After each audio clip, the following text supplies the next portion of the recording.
Howdy. In this video, we're going to go over the command line history a little bit and how it kind of is stored on the terminal and on the system itself, because you can make some modifications that will make your life much easier. The main thing is storing your history, storing a lot of history, because by default, your terminal won't store. I'm not sure the exact what the default is on each system, but let's say it only stores the last 1,000 commands. Well, on your local system, you might be running, 1,000 commands a day or 1,000 commands a week. And then 3 weeks later, you come and you're like, oh, I remember I ran that command. So let me search it and run it, but then you can't find it. So increasing your history and knowing how to do that is super helpful. But let's touch on how to actually get your history in the command line. So you can obviously we're not going to touch on this a lot, but history, you can just type history and you can kind of see the last commands you ran. I don't run this much. It's pretty rare. I mainly run Ctrl R, but with history, you can kind of see, you can do a couple of things. This reference I'm here doing is from an ebook I wrote about, getting started in Linux, getting started in Linux commands, and then from beginner to advanced. I'll leave a link to this book if you wanted to download it. You can kind of follow along with some of the examples. But here's a couple of things you can just do with history command. I don't want to go over it because I don't use it much.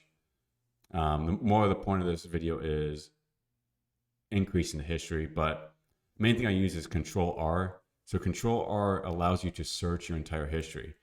So a lot of times maybe I'll SSH to a server or something, and it's a common name or something, but let's say I wanted to search tmux, was something I was doing recently. So I can do tmux, and then that brings me to doing commands. But I can do Control R again, Control R, and it keeps bringing me to more commands that match tmux, which is awesome. But maybe let's switch system something, so I can keep Control R, Control R, Control R. These are all the system commands that I've ran.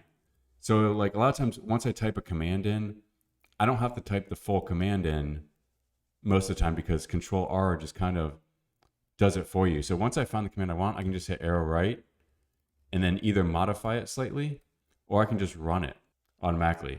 So Control R is super powerful. If you haven't used it, make sure you do. It will change your life on how to use Linux.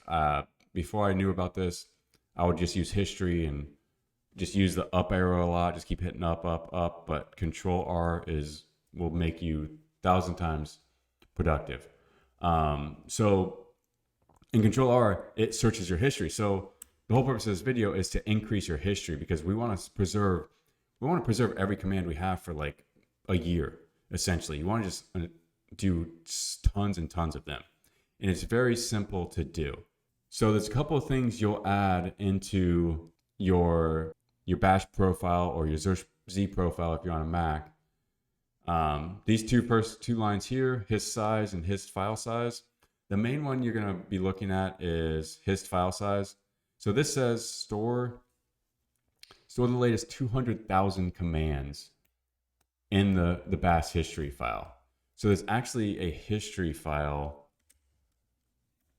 where all your commands are stored, which is this file here.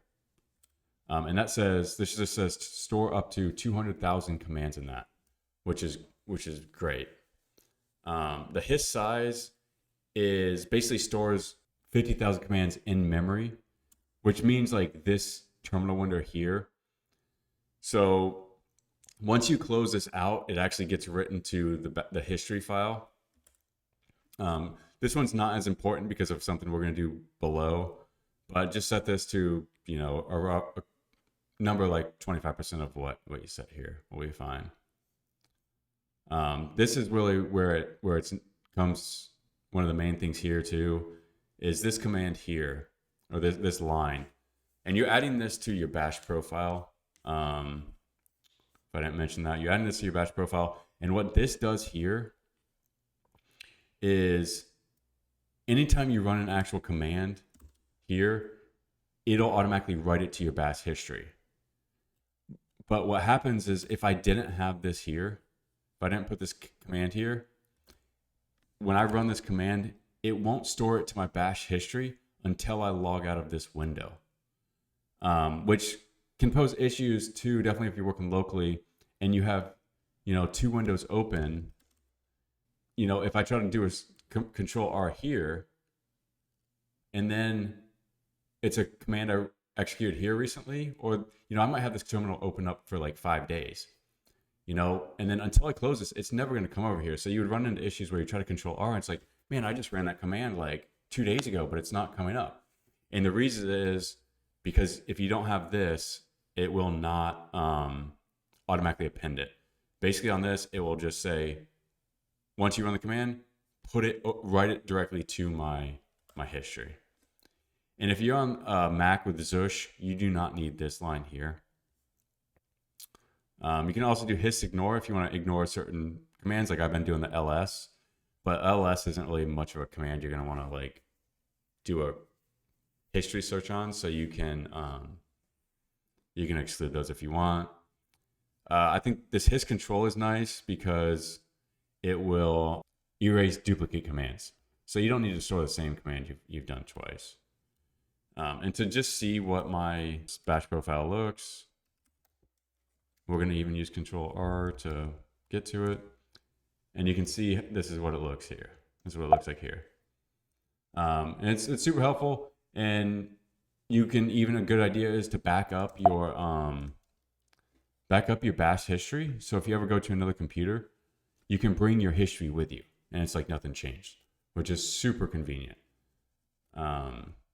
Yeah, so that's really all I got. I encourage you to check out this book I wrote on Linux, and then make sure to like and subscribe, and I'll see you in the next video.